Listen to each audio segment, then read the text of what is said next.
लगता है 6 को निकल जाएँगे, ठीक है? आपकी कॉल रिकॉर्डिंग चल रही है और आज कुछ विशेष वार्ता मेरी रहेगी। विशेष वार्ता यह रहेगी कि जो कुछ भी आपको करना है, 1 दिन में करना है। अभी तक जो मैंने आप लोगों को दे दिया है, आप लोग मुझे लगता है कि उसमें कोई संदेह नहीं है आप लोगों को। है क्या संदेह?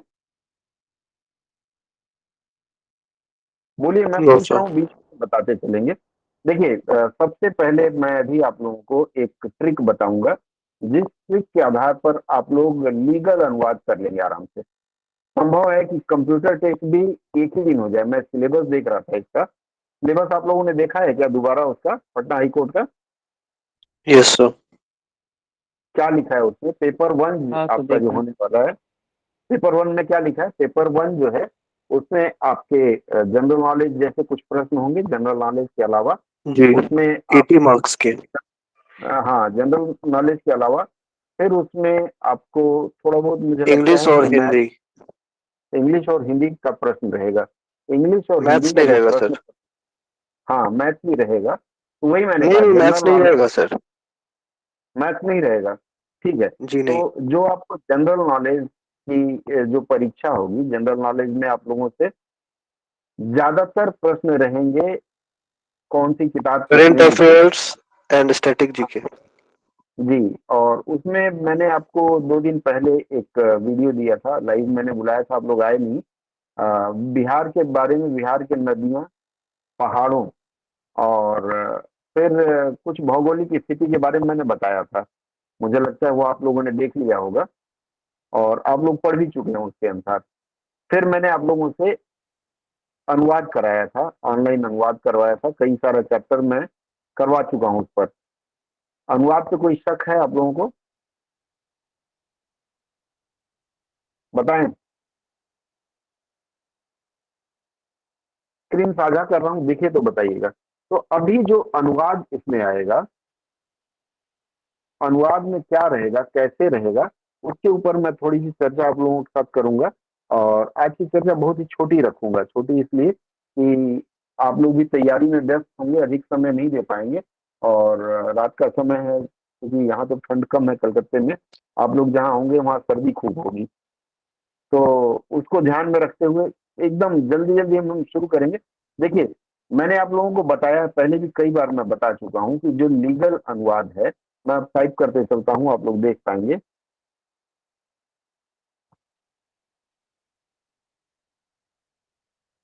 लीगल ट्रांसलेशन जो शब्द है, इसके बारे में आप लोगों को लीगल, मैंने ग्लॉसरी भी दे दिया है।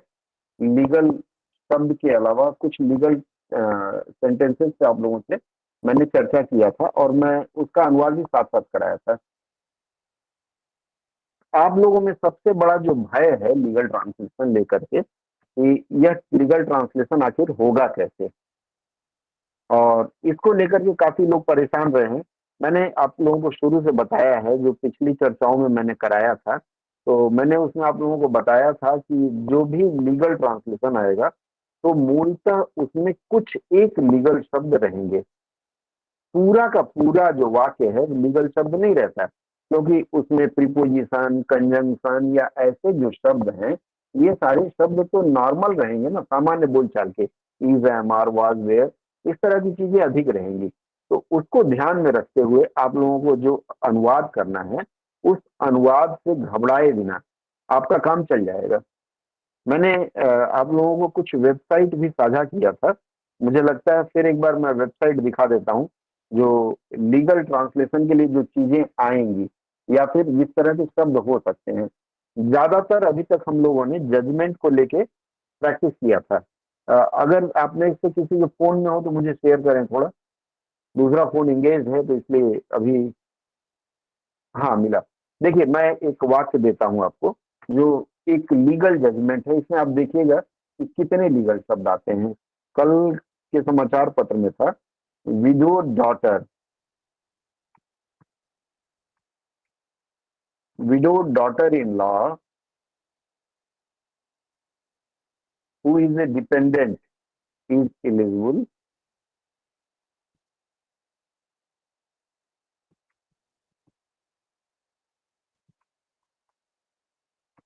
who is a dependent is eligible for compassionate appointment.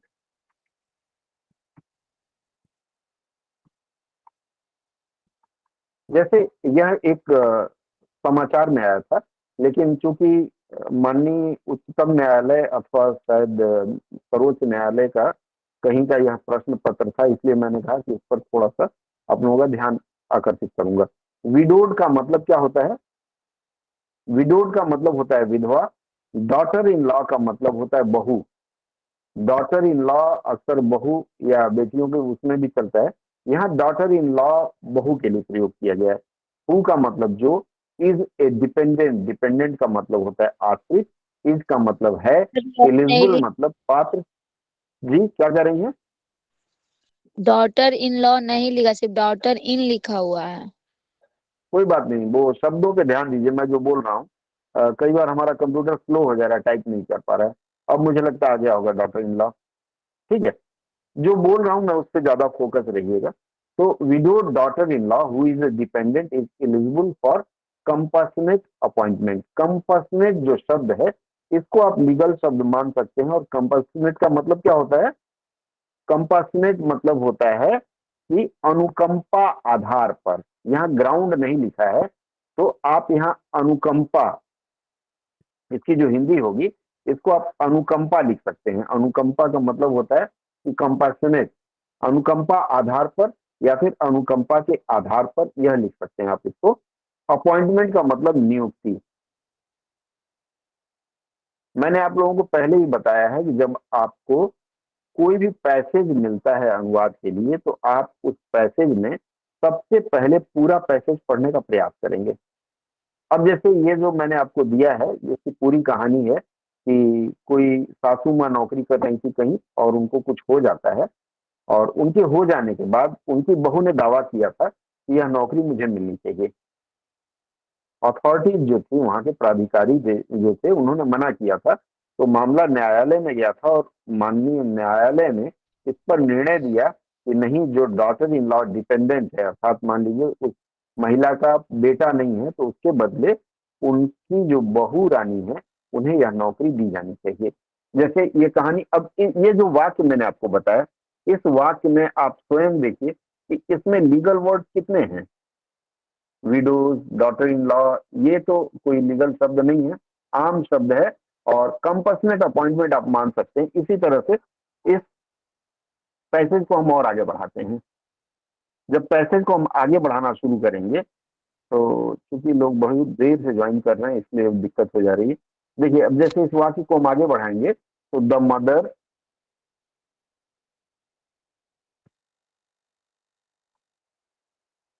Mother in law of the petitioner was appointed on the post of a coolie. Coolie शब्द ऐसा है जिसको अंग्रेजी में भी उसी रूप में रखा जाता है, as a coolie in the respondent department.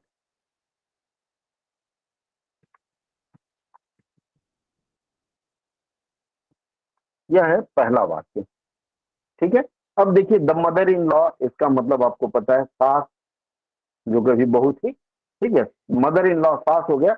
Of the petitioner, petitioner के बारे में मैंने आप लोगों को कई बार बताया है कि पेटिशनर जो है उसको याचिकाकर्ता कुछ लोग लिखते हैं, कुछ लोग इसे वादी लिखते हैं। तो याचिकाकर्ता या वादी आप इसको लिख सकते हैं अपने उस समय जो आपको याद आ जाए। और इसके बाद अपॉइंटेड का मतलब नियुक्त की गई थी, महिला है इसलिए की गई थी लिखा जाएगा। और उसके बाद कूली, पोस्ट का मतलब होता है पद। ऑफ एक कूली, कूली आपको पता है, कूली को कूली ही कहते हैं। अमिताभ बच्चन जी ने भी कूली का रोल किया था, याद होगा आपको। ठीक है, coolie in the respondent, respondent का मतलब अगर एक वादी होता है तो दूसरा प्रतिवादी बोलते हैं उसको। मतलब एक पक्ष वादी हो गया, दूसरा प्रतिवादी। मतलब मैंने अगर क्लेम किया है तो वो मेरे क्लेम का जवाब देगा, इसलिए प्रतिवादी कहा जाएगा। डिपार्टमेंट का मतलब हो गया विभाग। अब इस वाक्य का अगर आपको अनुवाद करना हो तो अनुवाद की प्रक्रिया तो यही कहती है कि इसमें जो कर्ता है सब्जेक्ट को आप ढूंढेंगे, पहले सब्जेक्ट आगे रखेंगे, सब्जेक्ट के बाद फिर आप वर्ब रखेंगे, अगर हिंदी है तो कर्ता के बाद आप कर्म रखेंगे, कर्म के बाद क्रिया। तो इस आधार पर यहाँ क्या होगा, petitioner was appointed on a post of A coolie in the respondent department. सबसे पहले कहाँ थी, तो रिस्पॉन्डेंट का मतलब होता है प्रतिवादी, डिपार्टमेंट का मतलब के विभाग में, के यहाँ लाना पड़ेगा क्योंकि हिंदी में इस तरह के जो चिन्ह है, कारक चिन्ह बोलते हैं, कारक चिन्ह लाना जरूरी रहता है। तो यहाँ इसका हो गया कि प्रतिवादी के विभाग में किस पद पर थी, किस पद पे थी बताइए, पद लिखा हुआ है ना, कूली के पद पर थी, कुली के अपॉइंटेड कुली के पद पे। हाँ, तो प्रतिवादी कहाँ, वादी प्रतिवादी के विभाग में कूली के पद पर नियुक्त थी या कार्यरत थी, जो आप दोनों लिख सकते हैं, यहाँ नियुक्त और कार्यरत दोनों चलेगा। ठीक है, अब इस वाक्य में भी आप देखिए कि इतना कोई कठिन लीगल टीगल नहीं है, मतलब इतना कठिन लीगल शब्द नहीं है, और इसी तरह से जो आपको अनुवाद करने के लिए दिया जाएगा वह भी इतना कठिन नहीं होगा। आपको देखने से पहले पसीना नहीं आना चाहिए, आप पहले पूरा वाक्य पढ़िए, पूरा पैसेज पढ़िए और फिर आप उस पर मंथन करिए। एक लाइन और चलता हूं मैं आगे। However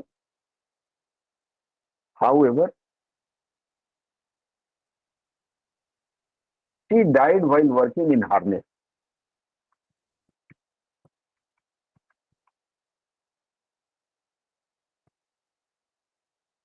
While she died, however, she died while working in harness. Died in harness बोलते हैं, मतलब विपरीत परिस्थितियों में मृत्यु हो जाना। आगे है with the said department.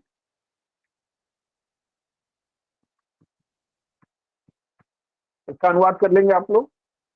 However को बोलते हैं तथापि, शी डाइड मतलब उनकी मृत्यु हो गई या वह मर गई। ठीक है, कैसे मर गई, वाइल वर्किंग इन हार्नेस।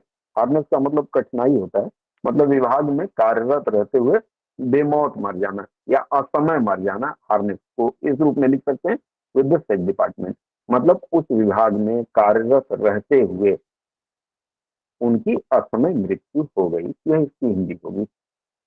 या फिर वे या वह, आपको जो लिखना हो, वह उस विभाग में कार्यरत थी, उसी समय उसकी असमय मृत्यु हो गई। इस तरह से आप इसका अनुवाद कर सकते हैं। अब देखिए यहाँ जो है लीगल शब्द एक ही आया, हमें हार्नेस मिला सॉरी डिपार्टमेंट मिला, तो इसका भी आप अनुवाद कर पाएंगे। तो जब आप पूरा पैसेज पढ़ेंगे इस तरह से, बहुत बड़े बड़े पैसेज रहेंगे, हो सकता है आपको 20-25 लाइन मिले उसमें, लेकिन जब आप पढ़ के छोटे छोटे वाक्यों में उसको बना करके करना शुरू करेंगे तो आपकी सारी समस्या हल हो जाएगी और अनुवाद आप बेहतर ढंग से, मुझे पता है कि आप लोगों ने अभी एसएससी पेपर 2 दिया है, उसके पहले कई लोगों ने कुछ और पेपर दिया है, तो आपको इसको करने में कोई अड़चन या बाधा नहीं आएगी। एक और वाक्य ले लेता हूं, फिर मैं आप लोगों का प्रश्न लूंगा। अगला वाक्य, immediately thereafter an application for compulsory appointed,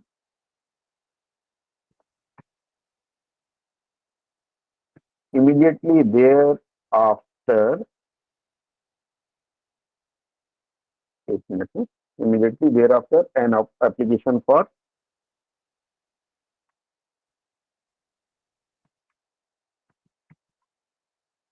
compassionate appointment was filed। ठीक है, क्या होगा इसका, by petitioner husband, filed by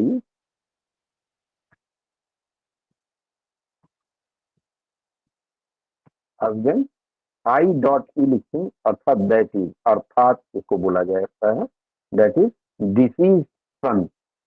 disease का DECAA। अब फिर से आप देखिए कि यह जो वाक्य मैंने आप लोगों को दिया है, इस वाक्य में कहीं भी आपको ऐसा प्रतीत हो रहा है क्या कि इसमें बहुत बड़ा लीगल कोई एंगल हो, है बताइए। आप लोग सुन पा रहे हैं ना, यूट्यूब वाले तो मुझे नहीं सुन पा रहे हैं, और चूंकि मैं बात कर रहा हूँ आप लोगों से तो शायद वो संदेश भी नहीं दे पा रहे होंगे। आप लोग तो हैं ऑनलाइन, बताएं मुझे, बोलिए किसी को ना समझ में आ रहा हो या किसी को शंका हो।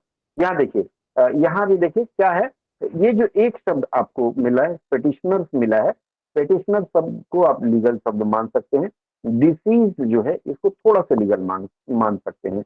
इमीडिएटली देयर आफ्टर मतलब उनके मृत्यु के तत्काल बाद, या फिर वाक्य वहां से कंटिन्यू हो रहा है तो उसमें लिखेंगे इसके तत्काल बाद।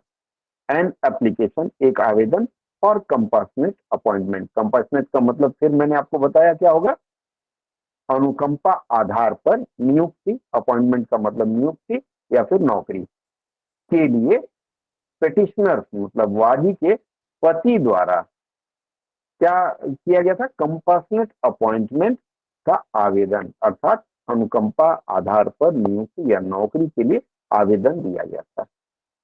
पेटिशनर हस्बैंड अर्थात उसके पति द्वारा दिया गया था। पूरे वाक्य को अगर सजा देंगे तो इसको कह सकते हैं कि और इसके तत्काल बाद ही वादी के पति अर्थात मृतका, मृतक और मृतका दो होता है, क्योंकि महिला थी इसलिए मृतका कहा जाएगा, मृतिका के पुत्र द्वारा अनुकंपा आधार पर नियुक्ति के लिए आवेदन प्रस्तुत किया गया था। यहां तक जो मैंने बताया कितना परसेंट समझ पाए आप लोग? तो एक वाक्य और करूं और नहीं तो फिर आप लोगों का प्रश्न पूछूंगा और 10-15 मिनट आप लोग ले सकते हैं। एक वाक्य और करें। मेरे साथ आप लोग डायरी में नोट कर रहे हैं कि नहीं नोट कर रहे हैं? जी सर कर रहे हैं सर जी सर। इसके बाद का वाक्य है बट, बहुत मजा आता है लीगल ट्रांसलेशन करके, क्योंकि भड़काऊ लगता है, आधे लोग डर के मारे आवेदन नहीं करते, लेकिन जब आप करने लगे तो बहुत मजा आएगा, और एक तो कहानी भी आपको मिलती है ना पढ़ने के लिए। उसके बाद है बट, एक minute, but soon after the petitioners husband also died, but soon after the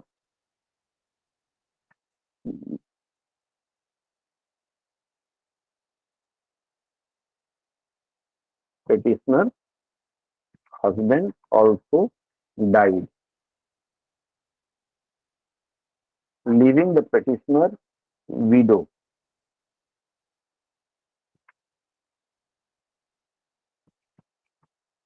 Petitioner widow क्या है आगे? Widow with a responsibility of looking after herself.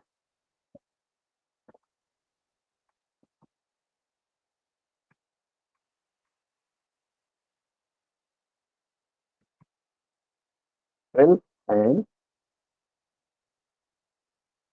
3 minor children.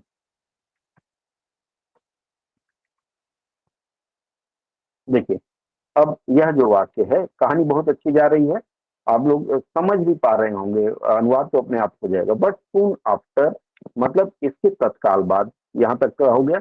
But soon after का आप लोगों ने कर दिया, पर इसके तत्काल बाद द पेटिशनर हस्बैंड, पेटिशनर फिर मैंने बताया वादी के पति, ऑल्सो डाइड, वादी के पति भी मर गए। लिविंग द पेटिशनर विडो, और लिविंग द पेटिशनर विडो मतलब वादी जो विधवा, यहाँ विडो कहा जाएगा, तो वादी विधवा को छोड़ गए। हिंदी में हम कहते हैं ना कि अपने पीछे इतना लोगों को छोड़ गए, तो उसी तरह से leaving the petitioner widow with a responsibility to looking after self and 3 minor children. तो इसके तत्काल बाद वादी के पति भी मर गए और अपने पीछे क्या छोड़ गए? उसको छोड़ गए, उसको और उसके 3 माइनर बच्चे। माइनर को क्या कहेंगे हिंदी में? अवयस्क, या फिर आप अवयस्क या छोटे बच्चे छोड़ गए। क्या कहेंगे हिंदी में? अल्प, अल्पवयन, ठीक है, मैं आवाज क्लियर नहीं सुना साहब। एनीवे ठीक है, अल्पवयस्क शायद आपने कहा। तो अपने पीछे ये छोड़ गए उसको अकेले देखभाल करने के लिए। तो पूरी कहानी जब हम पढ़ेंगे तो इसमें आनंद के साथ साथ आपको क्लू मिलता चला जाएगा कि लीगल वर्ड तो इसमें 5-6 हार्डली 20 लाइन में आपको 10 लीगल वर्ड मिलेंगे, बाकी सब सामान्य मिलेंगे। जैसे मान लीजिए कोई मैथ का टीचर मैथ पढ़ा रहा हो तो वहां भी इस तरह के साइन का प्रयोग होता है, sine theta by cos theta divided by. तो ये by, divided by, plus, into, multiply, ये जो शब्द है ये तो सामान्य शब्द हैं। इसी तरह से लीगल में भी ये सारे शब्द आपको मिल रहे हैं, सारे शब्द आराम वाले शब्द हैं, आप इसका अनुवाद अच्छे से कर पाएंगे। अब जो क्लू, सबसे बड़ा क्लू है कि अगर मान लीजिए आपको दिक्कत आ रही कोई भी शब्द, जैसे मान लीजिए पेटिशनर आपके समझ में नहीं आया, डिसीज समझ में नहीं आया, मिलता जुलता कोई शब्द आपको दिख रहा हो तो वो डाल दें। जैसे डिसीज नहीं समझ में आया तो उसको डाल दें, न मिले तो आप लिप्यंतरण कर लें, क्योंकि लिप्यंतरण यदि आप करते हैं, बहुत सारे ऐसे लीगल शब्द हैं जिसका लिप्यंतरण करके काम चलाया जाता है। जैसे रिट पेटिशन, रिट जो शब्द है उसके लिए याचिका लिखते हैं, लेकिन कई जगह रिट को रिट ही लिखते हैं। जज को न्यायाधीश नहीं लिखते, कई जगह जज ही लिखते हैं। काउंसिल है उसको वकील लिखते हैं। ये पूरी शब्दावली मैंने आप लोगों को दे दी थी, आप लोगों ने तैयार कर लिया होगा। ठीक है, यहां तक कितने लोगों को नहीं समझ में आया वो बताएं। जो मैंने अभी तक बताया इस आधार पर आप लोग कर लेंगे कि नहीं कर लेंगे, बोलिए। नहीं सुन पाया मैं किसी की आवाज, इसका मतलब सभी लोग ढीले डाले हैं। आज ठंड का माहौल है, बहुत ज्यादा ठंड है। अच्छा, इसलिए आवाज वहां से आप लोग निकाल रहे हैं। कलकत्ता आते आते आवाज जम जा रही है। चलिए ठीक है, यहां तक क्लियर कर पाया। अब दूसरी सबसे महत्वपूर्ण बात, अभी तक आप लोग कंप्यूटर कंप्यूटर लेके बहुत डरे हुए थे। सर हाँ बोलिए। आपका बताया हुआ तो सब कुछ समझ में आ जाता है, लेकिन जब हम लोग लगाने जाते हैं तो ऐसे ही करिए ना, खेल खेल में। जब स्ट्रेस लेंगे तो कठिनाई होगी। आपको स्ट्रेस तो लेना नहीं है। आपका बता आप हाँ बोलिए हाँ बोलिए, सर। सुन रहा हूँ, आवाज कट रही है शायद आपकी। चलिए, दूसरा जो मैं क्लू आपको देने जा रहा हूँ, दूसरा क्लू मैं आपको यह देने जा रहा हूँ कि इसके बाद, जैसे अभी आज की चर्चा तो हो जा रही है, इसके बाद इमीडिएटली जो लोग मेरे साथ व्हाट्सएप ग्रुप में हैं, मैं उनको कंप्यूटर नॉलेज पे एक छोटी सी किताब दूंगा। पता नहीं कहीं से पीडीएफ होकर साझा हो गया, ये मेरी अपनी प्रॉपर्टी नहीं है और मैं दावा भी नहीं करता। आपके सहयोग के लिए किसी ने दिया था, वह मैं आपके साथ साझा करूंगा। मैं चाहूंगा कि आप लोग ट्रेन में, अधिकांश तो बिहार के भी जो लड़के हैं वो बस में जाएंगे, अगर आप सिर्फ ट्रेन में बैठ के उसको पढ़ लेंगे, बस में बैठ के आधा घंटा दे करके पढ़ लेंगे, तो 90% आप कंप्यूटर में पासिंग मार्क्स स्कोर कर लेंगे। ठीक है, क्या लगता है, चाहिए नहीं चाहिए, भेज दूं या ना भेजूं, बताएं। चाहिए सर। जी सर। ठीक है, जी सर प्लीज तो कीजिए। उसे मैं भेज ये दूं। कंप्यूटर का हाँ जी बोलिए, क्या कह रहे हैं। सब कंप्यूटर के लिए बोल रहे हैं ना, हाँ, कंप्यूटर का जो मतलब आता है, मैं भेज जैसे वो दूंगा। तो किसी हाँ, और एग्जाम के लिए भी आएगा ना, मतलब यूजफुल हर रहेगा। एग्जाम में काम आएगा जी और सर, उसको मैं ओके आप सर। लोगों के साथ साझा कर दूंगा। ये हुई एक बड़ी बात। ठीक है, तो मैंने आपको आज 2 मंत्र दिया, वह मंत्र याद रहेगा ना, तो आपका जो अनुवाद वाला पेपर है उसमें कठिनाई नहीं आएगी। और मुझे पूर्ण विश्वास है आप लोगों के ऊपर कि आप लोग कम से कम 80% अच्छा से करके आएंगे अनुवाद वाला पार्ट। जो मुझे आप लोगों से और आशा है, बिहार का मैं शुरू से बोलता आया हूँ, बिहार का थोड़ा इतिहास, नालंदा विश्वविद्यालय, बिहार के जिलों का, इसकी कहानी थोड़ी सी पढ़ लीजिए। कहानी जैसे भूगोल के बारे में आपको कहीं नहीं मिल रहा है तो विकिपीडिया खोलिए। कोई बोलने का प्रयास कर रहा है, थोड़ी देर के लिए माइक ऑफ कर लीजिए, बाद में मुझे कॉल करके आप बात कर सकते हैं। ठीक है, स्पीकर ऑफ कर लीजिए। कौन है, एस से नाम है आपका, शिवानी, क्योंकि आपकी आवाज नहीं सुन पाता हूँ, शिवानी। ठीक है, तो रह गई बात भूगोल। आप विकिपीडिया खोल लीजिए, 6 पन्ने का है विकिपीडिया में बिहार का पूरा भूगोल। आप सरसरी निगाह से पढ़ जाइए, आपके पास अब समय है नहीं, सरसरी निगाह से अगर पढ़ जाएंगे तो भूगोल वाला हिस्सा भी आपका पूरा हो जाएगा। इतिहासकारों के बारे में आप लोगों ने पढ़ ही लिया होगा। कुछ एक बिहार के जो पुराने नेता रहे हैं, जिनका भारत के इतिहास में काफी योगदान रहा है, उनके बारे में आप लोग थोड़ा सा पढ़ लीजिएगा। जैसे उनके कुछ आंदोलन हुए हैं, जयप्रकाश नारायण जी थे, उन्होंने कुछ आंदोलन चलाया था, इस तरह के आंदोलन के बारे में पढ़ लीजिए। ये सरसरी रूप से खाली पढ़ लेंगे, या आप 2-3 लोग एक जगह हैं तो आपस में एक दूसरे को कंपटीटर ना मान करके, एक दूसरे का दोस्त मान करके आप लोग आपस में साझा कर लीजिए चीजें, तो दोनों को याद रह जाएगी। और मुझे लगता है अगर ऐसा कर लेंगे तो आप लोग सफल अवश्य होंगे, मुझे पूर्ण विश्वास है। ठीक है, अब आप बोलिए। नहीं है कोई, क्या कह रही हैं। ये जो लीगल शब्दावली है कोई छोटे में नहीं है, बहुत बड़ी। छोटे में तो मैंने बता दिया, 10-20 तो उसमें से शब्द रहेंगे आपके। जैसे आम प्रयोग के जो शब्द हैं, पेटिशनर हो गया, रिट पिटिशन हो गया, ये सारे शब्द मैंने आप लोगों को एक दिन लिखवा भी दिया था और मैंने कहा था कि आप लोग लिस्ट बना लीजिए, क्योंकि मैंने आप लोगों को शब्दावली साझा किया था, तो मैंने कहा था इसमें से आपको जो कठिन लगे उसको निकाल के रख लीजिए। मुझे नहीं लगता कि कोई ऐसा होगा जिसने यह प्रयास न किया हो, और जो नहीं कर पाए अभी समय है 2 दिन कर लीजिए। मैंने एब्रिविएशन का भी एक भेजा था लिस्ट, मैंने कहा था इसमें से लिख लीजिए, लेकिन उतना अधिक लीगल वर्ड नहीं रहेगा, सामान्य अनुवाद रहेगा, जैसा कि आप स्टाफ सिलेक्शन कमीशन में करते आए हैं या अन्य परीक्षाओं में करते आए हैं। ठीक है, और किसी का कोई प्रश्न? बताइए।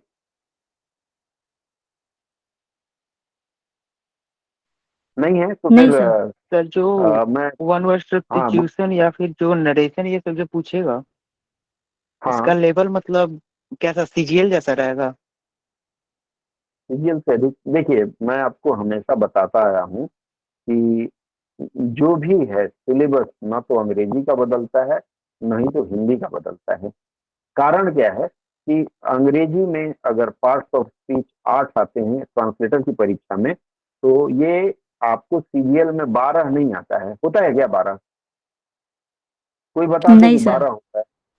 हाँ, या बोल दे कि नहीं। एचएसएल में तो नहीं जी 15 होता है। नहीं होता है ना, तो नहीं होता है, तो आपके में भी नहीं होगा, फिर इतने घबराने वाली कोई बात ही नहीं है। अगर उसमें 12 होता तो यहाँ भी 12 होगा। तो सिलेबस वही रहता है, खाली उसको बदलने का ढंग आपका बदल जाता है। ठीक है, तो आप उसको मान के चलिए, कोई परेशानी नहीं होगी।